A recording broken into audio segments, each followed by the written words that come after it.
This is George McCaslin coming to you from my home at the Indian Meadows Nursing Home. I am the online moderator for the Dad's House educational group found at www.dads-house.org. Today we will be reviewing the chapter on paternity in the Dad's House membership manual.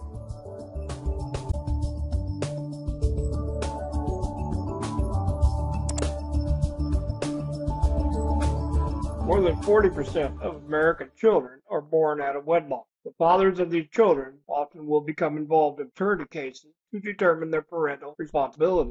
The issues of single fathers are twofold, covering those who are having children outside of wedlock with a significant other, and those who have learned they are or will be a father by an ex or that one-night stand. However, they share the same issues in that both are financially responsible for the child, and neither have any presumed legal parental rights to the child, even while paying child support. This is the initial article on the chapter on paternity. In every U.S. state, a single mother has sole custody and control of the child born outside wedlock, regardless of the living circumstances of the parent. The only specific right the father of the child possesses is the right to petition the court for some level of access and custody right. While the mother of the children has full power and resources of state and federal government to establish and enforce child support claims, the father does not have these same resources available to establish his access right. The first thing to note here in this article is the video trailer of the 2008 movie, A Father's Rights. This movie is about the problems of a single father trying to establish his rights to see his child. The trailer can be viewed in the article or here on YouTube. From there we come to you and your unborn child on what you need to know upon learning you are a potential father of an out-of-wedlock child. Next is you and your ex on what you need to be doing when you and the mother are not together, and once paternity is established, what needs to be done in gathering evidence for establishing court-ordered access. From there comes new paternity claim for when you have been served with papers claiming you are the father of a child. However, what if you believe you are the father of a child, but the mother is uncooperative in establishing paternity? For this, there is paternity order request, which includes a link to a PDF form that can be printed out. You need only follow the numbered instructions to fill it out. That is followed with how to prepare a petition to determine paternity, also with a link to a PDF file in which you need only follow the numbered instructions. These forms can be filed pro se. The next article addresses terminating parental rights, something that is often asked about by men who do not want to be a father to a child, and men who have been alienated from their children by a gatekeeper mother and just want to give up.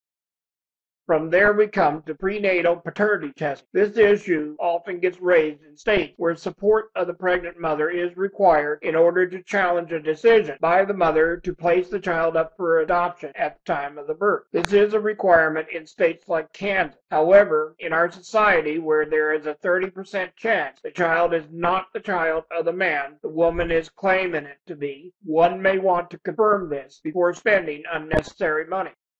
In that connection, we come to mandatory paternity testing, addressing a growing demand that paternity tests be performed on all newborn children, whether the couple is married or not, to determine if the man who thinks he is the father really is. With the growing technology in DNA testing, a growing number of men paying child support are learning the child they are supporting is not theirs. In post-child support paternity challenge, this issue is addressed, and though Dad's House does not recommend this in cases where there is a parent-child relationship, in cases where there is none, it can be a consideration.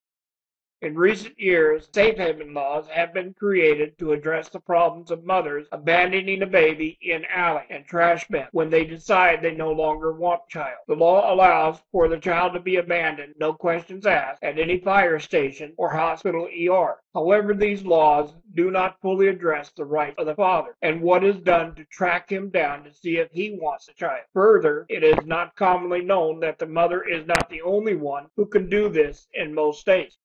One thing young men might consider in avoiding having a child too soon is to have a vasectomy right out of high school. With the growing technology in this field, it can be reversed later on in life. This article addresses this and the misconceptions about it. In this connection, a major issue in today's society is teen sexual activity, teen pregnancy, and specifically what teen boys are not being taught in sex ed. This article addresses this and what teen boys, and really any male, need to know before being sexually active with a female.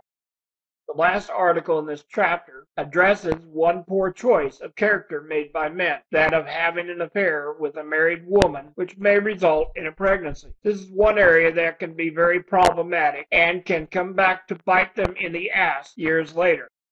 This is a review of the paternity chapter of the Dad's House Manual. Take the time to study all the material in the manual, for only through knowledge do we gain power over our lives. Naturally, this material is available to anyone to use regardless of what group they are a member of, if any group. But if you are not already done so, consider joining Dad's House to discuss these issues with other fathers and learn from each other's experiences. There is no cost to join and use our material. Also check out our sister group, the Second Wife Club for Resentment.